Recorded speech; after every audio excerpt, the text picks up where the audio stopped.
U.S. Marines Force Reconnaissance Company กองพันลาดตระเวนนาวิกโยธินสหรัฐจากกำลังรบนาวิกโยธินพ้นทะเลที่ 3 3 Marine Expeditionary Force ฝึกเทคนิคปืนต่อสู้ระยะประชิดแบบคงที่และเคลื่อนที่ Static and Moving Close Range Rifle Techniques โอกินาวา Japan 17 มีนาคม 2022 Green Beret จาก First Special Forces Group Airborne กรมรบพิเศษที่ 1 ส่งทางอากาศกองทัพบกสหรัฐจัดการฝึกร่วมกับ Recon Marines กำลังรบนาวิกโยธินพ้นทะเลที่ 3 เพื่อประเมินเทคนิคการใช้อาวุธที่หลากหลายและการเคลื่อนไหวร่วมกับทักษะการยิง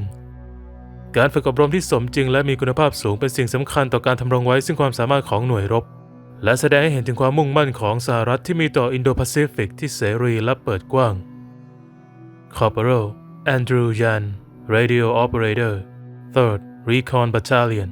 ทำการบรรจุกระสุนก่อนดำเนินการยิงณสนามยิงปืนทราบระยะ Captain Justin Hood ผู้บังคับหมวด Force Recon Company ทำการยิงปืนต่อสู้เคลื่อนที่ Corporal Benjamin Smith ฝึกแผนการดำเนินกลยุทธ์ Sergeant Taylor Barrett Radio Operator Corporal James Greenslade Radio Operator ดำเนินการยิงหลายระยะฉับพลันเงียบและแม่นยำการจู่โจมในขอบเขตจำกัดได้ทดสอบนาวิกโยธินด้วยการรวมการฝึกลาดตระเวนหลายด้านเข้าไว้ด้วยกันรวมถึงการเจาะทำลายการเคลียร์ห้องและการจับกุมฆ่าศึกตามที่ Staff Sergeant Corey Gonzalez ผู้บังคับหมวด Force Company กองพันลาดตระเวนที่ 2 Second Reconnaissance Battalion การจู่โจมในขอบเขตที่จำกัดมีความสำคัญต่อหน่วยลาดตระเวน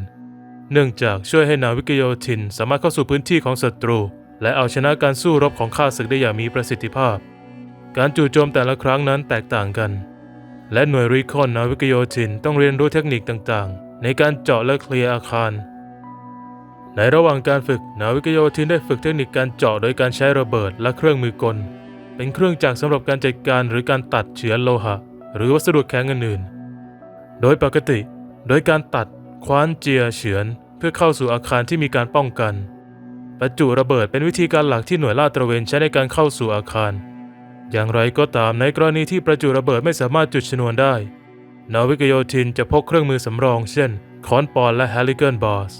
เหล็กกล้าเส้นสำหรับการบิดเจาะหรือตีประกอบด้วยกรงเล็บและใบมีดการทำงานเป็นทีมถูกเน้นตลอดระยะเวลาของแบบฝึกและสมาชิกในทีมจะหมุนเวียนงานเพื่อพยายามเรียนรู้ความรับผิดชอบที่เกี่ยวข้องกับแต่ละตำแหน่งภายในทีม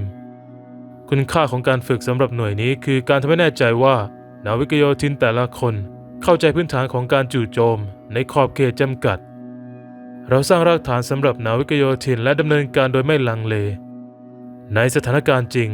เราจะวัดความสำเร็จของเราจากความสำเร็จของภารกิจแต่ในที่นี้มันคือทั้งหมดที่เกี่ยวข้องกับการสร้างเราให้เป็นหน่วยรบเราทำสิ่งนั้นได้ดีมากกองบัญชาการภาคพื้นอินโดแปซิฟิกหรือ U.S. Indo-Pacific Command มีสำนักงานใหญ่อยู่ที่มรรัฐฮาวายสหรัฐอเมริกา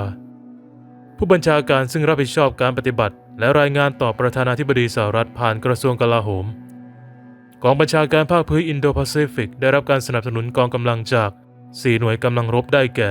กองทัพเรือกองทัพอากาศกองทัพบกและนาวิกโยธินโดยและมีกองกำลังกระจายอยู่ทั่วทั้งภูมิภาค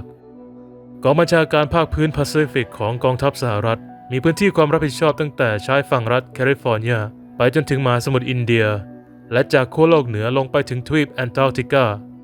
โดยมีกำลังทางบกทางเรือและทางอากาศทั้งทหารและพลเรือนกว่า 375,000 นายมีรายละเอียดดังนี้ 1. กองกำลังทางเรือประกอบด้วยเรือรบและเรือสนับสนุนประเภทต่างๆรวม200 ลำและเครื่องบิน 1,100 ลำ 2. กองกำลังทางบกมีกำลังพลประมาณ 170,000 นายรวมทั้งเครื่องบิน300 ลำและเรือ5 ลำ 3. กองกำลังทางอากาศประกอบด้วยนักบินและพลเรือนประมาณ 46,000 นายและเครื่องบินมากกว่า420 ลำ 4. กองกำลังนาวิกโยธินกว่า 86,000 นายและเครื่องบิน640 ลำซึ่งดูแลตามพื้นที่ที่ได้รับมอบหมายได้แก่ พื้นที่ตั้งแต่ประเทศญี่ปุ่นและเกาหลีไปยัง阿拉斯กาและฮาวายส่วนกำลังที่มีความสำคัญกับภูมิภาคเอเชียตะวันออกเฉียงใต้คือกองเรือ US Pacific Fleet